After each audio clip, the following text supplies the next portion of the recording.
Ladies and gentlemen, let me start with this. Power makes you bold, but reality makes you humble. You can walk around swinging your chest out talking tough, throwing threats, acting like you run the room. But when you finally realize that the very pressure is holding the key to your future, suddenly your tone changes. That's where we are right now. Because the truth is, America's leaders love to flex, love to bark, but when it comes to India, those days of barking orders are gone. America fears potential more than its present. The real reason leaders avoid being tough is that India's rising influence represents the future balance of power.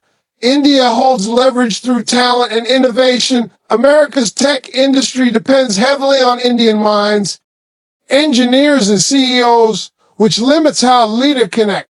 India is thriving, not just surviving. Its economy is growing faster than most major nations, making it too strong to bully with sanctions or threats. India has global options with increasing part alliances. India is no longer dependent on America, so it can't be pressured easily. Cultural influence equals power. Indian culture, movies, music, and traditions are spreading worldwide, strengthening its global respect and soft power. India is not imitating America, it's establishing its own unique identity as the first India, making it a nation that demands respect, not domination. America fears India's potential more than its present, and that's the core of this entire discussion. Right now, yes, India is already powerful. It has one of the fastest growing economies, a massive population, a booming tech sector, and a military that ranks among the strongest in the world. But what really makes other nations uneasy isn't just what India is today, it's what India is becoming. Potential is more intimidating than current strength because it carries the weight of inevitability. You can compete with what you see in front of you, but how do you compete with what's still growing, still unfolding, still multiplying? That's where America feels the pressure. India's population is young, which means while many Western countries are struggling with aging societies and shrinking workforces, India has an energy surge on its side. This isn't just about numbers. It's about millions of young people ready to innovate, to build, to create. Imagine a nation where the average age is under 30 compared to nations where the average is well past 40. That youth represents decades of productivity, creativity, and ambition. That is the future workforce of the world, and it's not American, it's Indian. Then look at technology. India isn't only participating in the digital revolution, it's leading parts of it. Its engineers are at the forefront of artificial intelligence, software, and space exploration. If India can send missions to the moon at a fast of NASA or other agencies, imagine what it can do with greater investment and time. That's not just catching up. That's rewriting the rules of the game. For America, which has been used to being an unquestioned leader in innovation, this rising challenger doesn't just threaten market share, it threatens the idea of American exceptionalism. And here's where the potential really shakes things up: global influence. Right now, India is already respected, but its voice in international institutions is only growing louder. It's part of the G20, pushing for reforms at the United Nations and building alliances across Asia, Africa, and Latin America. If India continues on this trajectory, it won't just be a regional power. It will be a global shaper, a nation whose approval or disapproval is weighing the biggest decisions on earth. That is not just influence, that's authority. So when America looks at India, it sees more than a trading partner or a cultural powerhouse. It sees a nation on the verge of becoming something unstoppable, a country with the capacity to balance, or even rival its own dominance. And that is why the tone has shifted. America doesn't just see India as it sees India will be. And that future is what keeps it cautious, careful, and unwilling to play tough. Because once India's potential fully unfolds, the balance of global power will no longer be a conversation, it will be a reality. When we talk about leverage, we're talking about what gives a nation the ability to sit across the table and not blink, the ability to walk in a negotiation and know the other side needs them just as much, if not more. And right now, India holds that leverage through something far more powerful than weapons or threats. It holds it through talent and innovation. Look at the technology driving the modern world. The apps we use every day, the systems that keep banks and businesses running, the breakthroughs in artificial intelligence and software engineering. So many of these are being built and maintained by Indian minds. This is not just about outsourcing jobs. This is about a country that has become the brainpower behind some of the biggest corporations in America. When you trace back the success of Silicon Valley, you'll find Indian engineers, Indian entrepreneurs, and Indian leaders shaping its future. That's leverage, and it changes the way America can speak to India. Think about the CEOs who are leading some of the most powerful companies in the world. Google, Microsoft, Adobe, IBM, and so many others. These are not small players. These are giants that control the flow of data, information, and technology across the globe. When the people running your biggest tech firms are of Indian origin, it's impossible to ignore the intellectual contribution of a nation. It means that India is not just part of the conversation. It is central to it. You can't afford to be hostile toward a country that literally supplies the innovation and talent that keep your economy competitive in a world where technology drives everything. And this influence goes beyond corporate boardrooms. India produces millions of engineers and IT professionals every year. Universities and industries across America are filled with Indian students, researchers, and innovators who push the boundaries of science and technology. That pipeline of talent is not something you can just replace by being tough. If America closes its doors or tries to pressure India, it risks cutting itself off from one of the richest sources of intellectual capital on the planet. That's not strategy, that's self-sabotage. The truth is, in today's world, power doesn't just come from who has the biggest military or the loudest voice at the United Nations. Power comes from who can innovate, who can design the future, who can create the tools that everyone else will depend on. And India has stepped into that role with confidence. America knows it. The world knows it. And that's why the days of talking down to India are over. Because when you depend on a nation for your future breakthroughs, you negotiate with not intimidation. When you look at the trajectory of India today, it's clear that this is not a country simply trying to make ends meet or crawl its way out of poverty. It is a nation thriving, not just surviving. For decades, people painted India as a land of potential, always up and coming, but now that potential has turned into power. India's economy is one of the fastest growing in the world, expanding at a pace that outstrips most major nations. This growth isn't by accident. It's fueled by a combination of a young, energetic population, a booming tech sector, and a government that understands the importance of infrastructure and global partnerships. Survival means you're only trying to keep your head above water, but thriving means you're building ships and setting sail toward the future. That's exactly what India is doing. When you walk through India's cities today, you see skyscrapers, modern highways, tech parks, and industries that are local but global in their reach. Indian companies are no longer just suppliers. They are leaders in pharmaceutical, space technology, renewable energy, and digital services. Think about it. India successfully launched a mission to the moon at a fraction of the cost it takes other nations, proving that innovation isn't just about money, it's about mindset. Surviving is when you look at the world and say, why hope to keep up?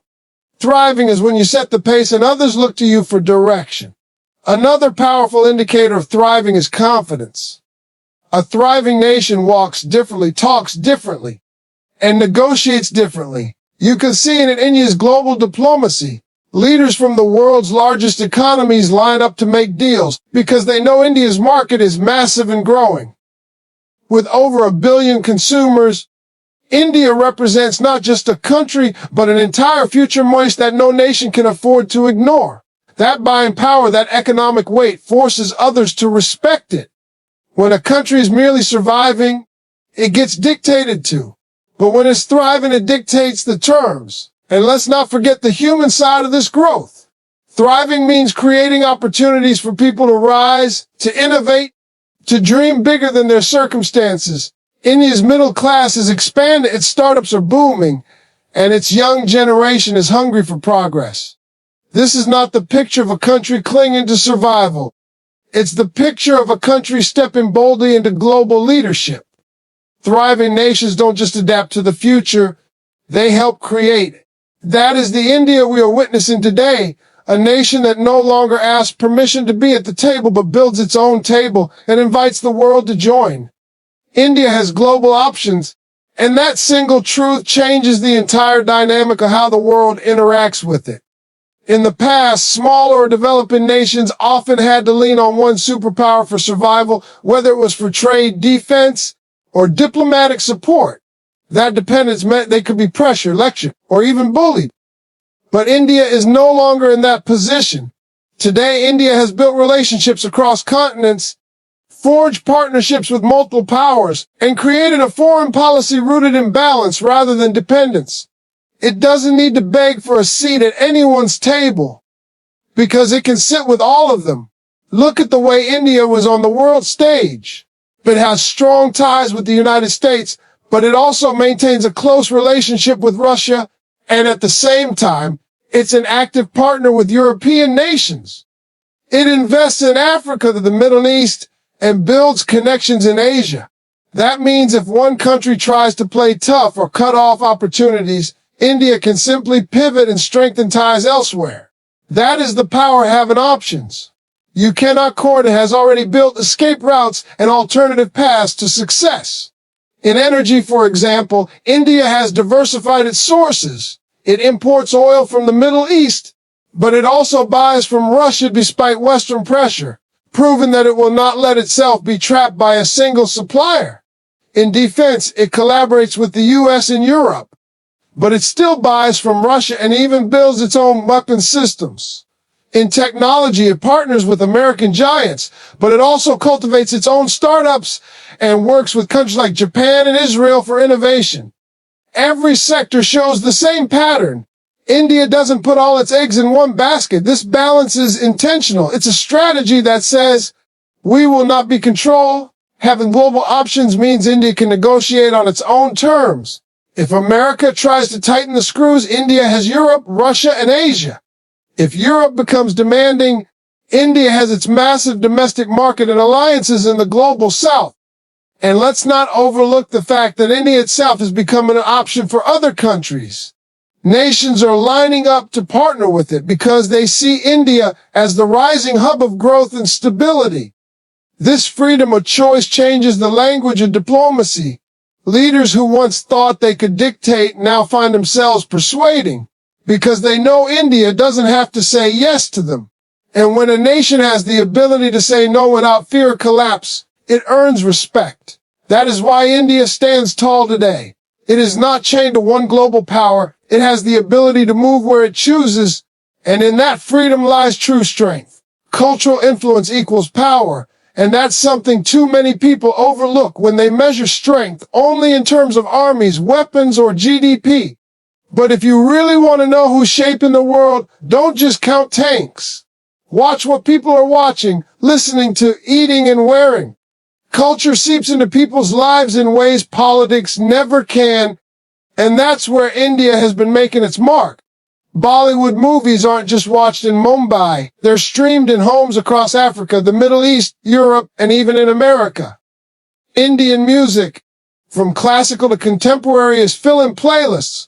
Indian festivals like Diwali and Holi are celebrated worldwide, sometimes with more excitement outside India than even within it. That's not survival. That's influence, and influence is power.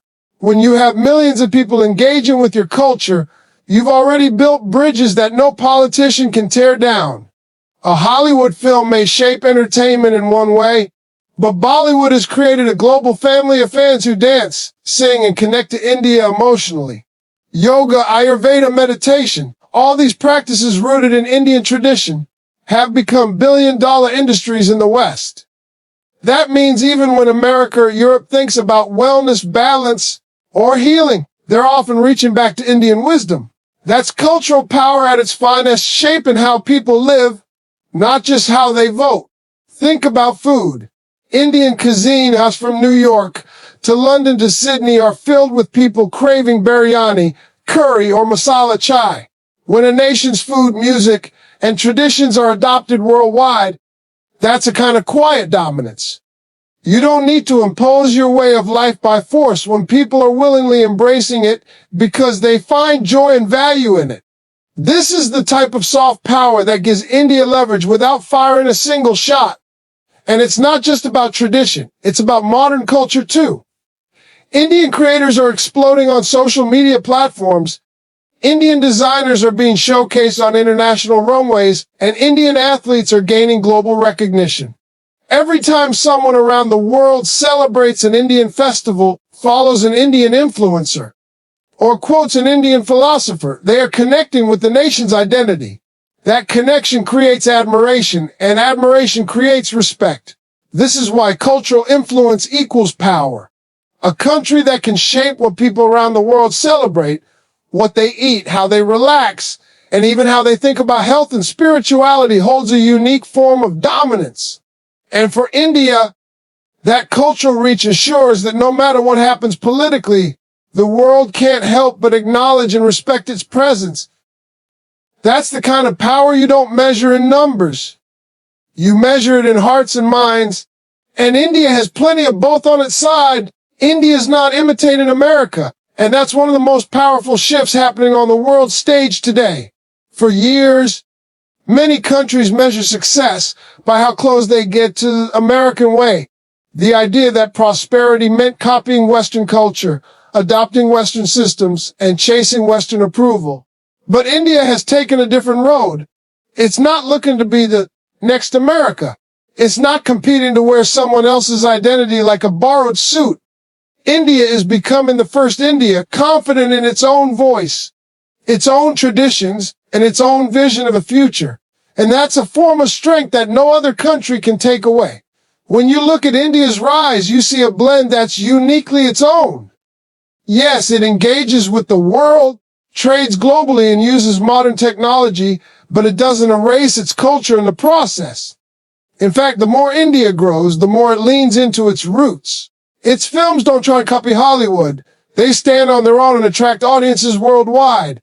Its tech sector doesn't mimic Silicon Valley. It builds Bangalore into a hub with its own flavor and energy. Even in fashion, food, and art, India isn't chasing trends set elsewhere. It's setting trends of its own that others follow. That's not imitation. That's innovation born out of identity. This independence shows up in politics too. America often expects allies to fall in line to echo its policies and positions. But India has shown again and again that it won't be anyone's echo. It takes its own stance on global issues, whether it's buying oil from Russia, shaping trades in Asia, or pushing for renewable energy in its own way. That kind of confidence says, we respect you, but we don't need to copy you. A nation that leads by being itself is far harder to pressure, because it can't be guilt-tripped into abandoning its identity. And here's the deeper truth: imitation is weakness, but authenticity is power. A country that spends all its energy trying to be someone else will always play catch up. But when a nation decides to be itself, it forces the world to adjust to it instead of the other way around. That's exactly what India is doing. It's writing its own story, building its own model of progress, and showing the world that development doesn't have to look Western to be successful. So when leaders look at India now, they're not looking at a shadow of America. They're looking at a country that stands tall on its own terms, proud of what it is and unafraid to shape the future in its own image. That kind of independence commands respect, because the world doesn't admire copies, it admires originals. And India has made it clear it is an original.